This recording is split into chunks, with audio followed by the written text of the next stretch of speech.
The morning sun cut through the smoke as a sleek Black Hawk descended behind the Santiago train station, their engines whinnying like distant thunder. Winston Jush stood atop a rusted cafe wall, watching the Russian flagship sail into the harbor. In one swift moment, history shifted. The warships, once proud and proud, were gone, taken, destroyed, erased from the map. Soldiers rushed past him, gritted teeth, whispering about a new chapter in adversity. High above, a lone fighter flown a red triangle, signaling a decisive strike. Civilians glanced up in awe and worry, unsure whether this was victory or disaster. Just beyond the horizon, aircraft streaked into formation, their mission clear: destruction and rewriting the future. In those frames, you felt the weight of action, the urgency of time, and the unspoken promise that nothing would be the same again. The Black Hawk hovered for a tense moment before its cracked rotor blades began to tilt. Inside the cramped cockpit, a Ukrainian drone operator, likely a young soldier named Denis, based on witness accounts, tapped furiously at a control panel. His screen displayed a composite map of the Black Sea, highlighting the coordinates of the Russian Moskva-class frigate, Terek, which had docked at Sevastopol for repairs. The ship, once a symbol of Russian naval pride, was now a hollow shell, its hull breached and listing. Nearby, a cluster of Soviet-era radar dishes hummed as they tracked the incoming drones, their operators unaware their systems had failed.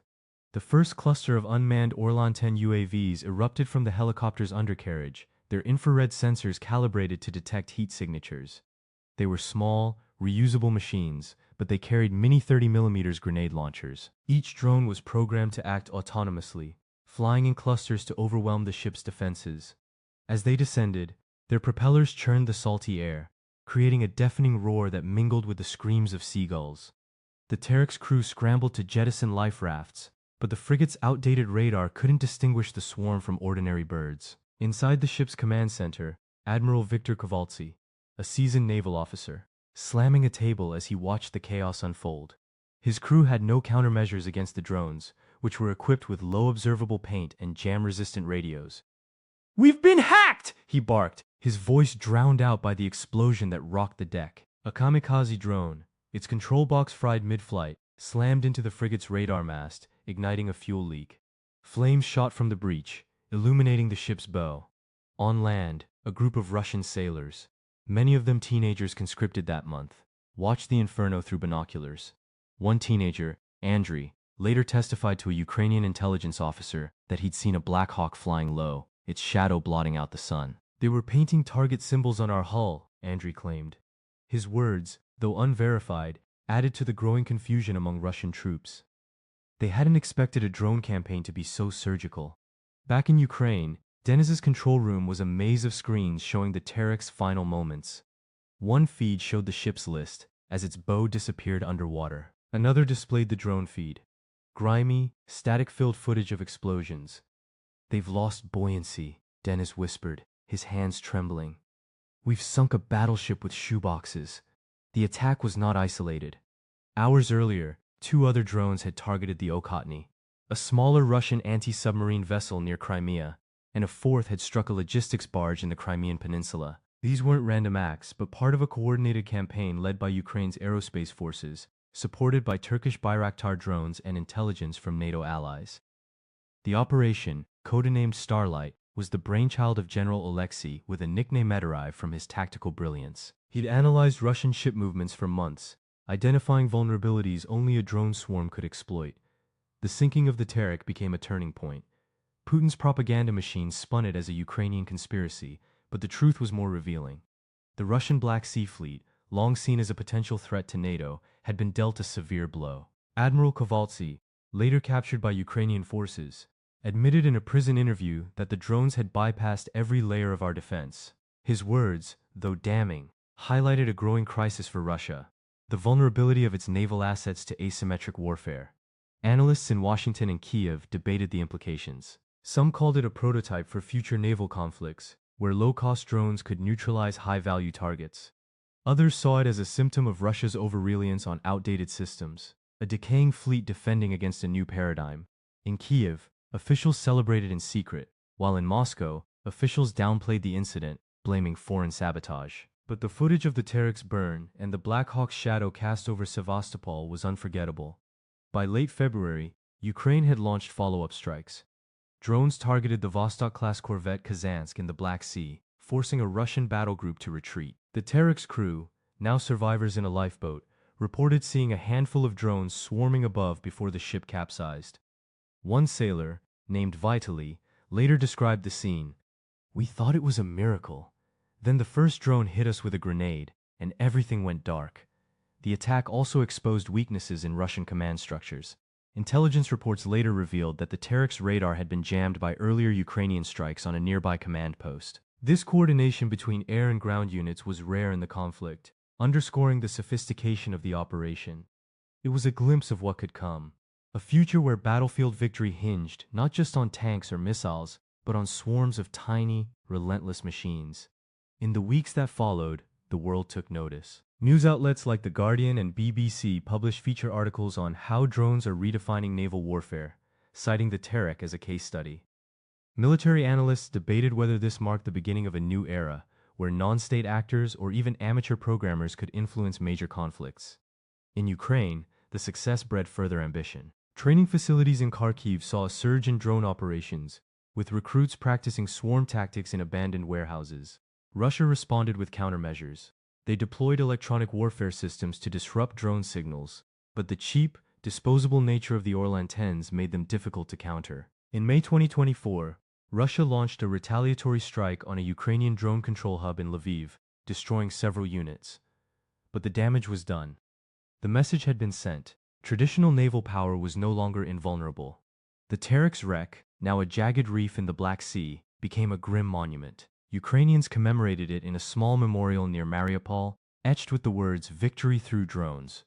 Russian sailors, when asked about the incident, mostly avoided the topic. Some claimed ignorance, others muttered about Western toys and forgotten tactics. But the footage of the Black Hawk's shadow, the frigate's final moments, circulated online, a silent testament to a battle fought in the dark. This was not an isolated event. In October 2024, drones sank another Russian vessel, the Altai, this time near Deep Sangard Reservoir. The pattern was clear. Ukraine was not just winning battles but reshaping the rules of engagement. The Black Sea, once a fortress of Soviet military might, was now a testing ground for asymmetric warfare. As the drone age matured, so did the questions it raised. Could this model replicate in other theaters? Would it render manned ships obsolete? Would nations invest in drone fleets or double down on missile arsenals? The answers were uncertain, but one thing was certain. The sinking of the Terek had rewritten the script of modern conflict. Cinema fans would later debate the moral implications of such attacks, the anonymity of drone operators, the potential for collateral damage. But in the moment, no one asked those questions. In those seconds, as the Terek plunged beneath the waves, the world had shifted. One ship, a swarm of machines, and the fragile balance of power in a war that had no end in sight. A low-angle shot captures a swarm of cheap, humming drones skimming the midnight surface of the Black Sea, their rotors cutting the darkness as they approach a lone Russian patrol vessel. The camera follows the sleek silhouette of the ship, its gray hull glinting under a thin crescent moon, while the tiny aircraft weave in a coordinated pattern, their lights flashing like fireflies in a night sky. From the 1940s onward, the concept of using unmanned devices to strike ships evolved from the daring kamikaze raids of World War II, where Japanese pilots deliberately crashed their aircraft into Allied vessels, to the German V-1 flying bomb that roared over London, its engine a precursor to modern drone propulsion. In the 1970s, the Soviet Union introduced the Orlan-10, a compact reconnaissance drone that transmitted live video from high altitude, proving that persistent aerial eyes could guide artillery and naval fire. These early milestones show a continuous thread from manned suicide missions to unmanned platforms that can strike without risking a pilot. In the spring of 2023, Ukrainian forces deployed a swarm of Sea Baby drones to locate the Russian patrol ship Sergei Kotov near the Crimean coast.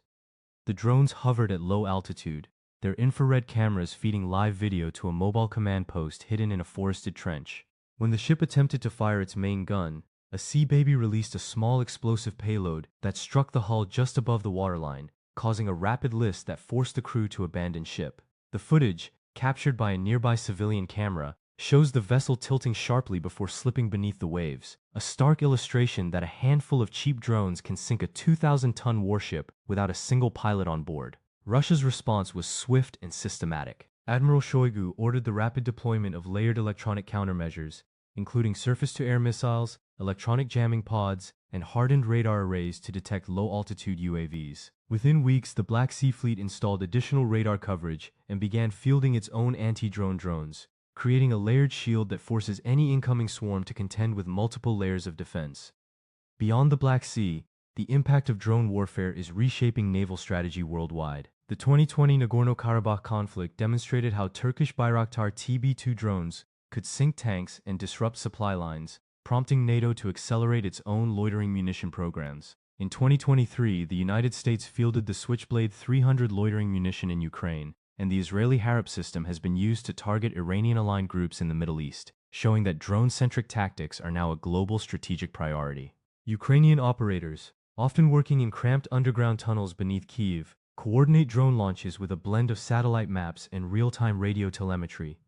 Their faces are illuminated by the glow of tablet screens as they watch a live feed of a Russian frigate steaming through the Bosphorus. When a swarm of Shahed 136 loitering munitions approaches, the operator presses a button, and the weapon dives toward the target, its small warhead detonating on impact, sending a plume of smoke over the sea, and underscoring that the battleship's dominance is being rewritten by machines that require no crew. As artificial intelligence matures, future drone swarms may coordinate attacks autonomously, selecting targets and adjusting flight paths without human intervention. Such autonomous swarms could overwhelm a ship's defenses by launching strikes from multiple directions simultaneously, making traditional naval armor less effective and compelling navies to adopt new doctrines that prioritize speed, stealth, and the pervasive presence of unmanned systems. In summary, the drone-driven sinking of the Russian flagship and the subsequent attacks on other vessels demonstrate that modern conflict is being reshaped by technology rather than sheer size. The Black Sea, once a fortress of Soviet power, is now a testing ground for asymmetric warfare, where cheap,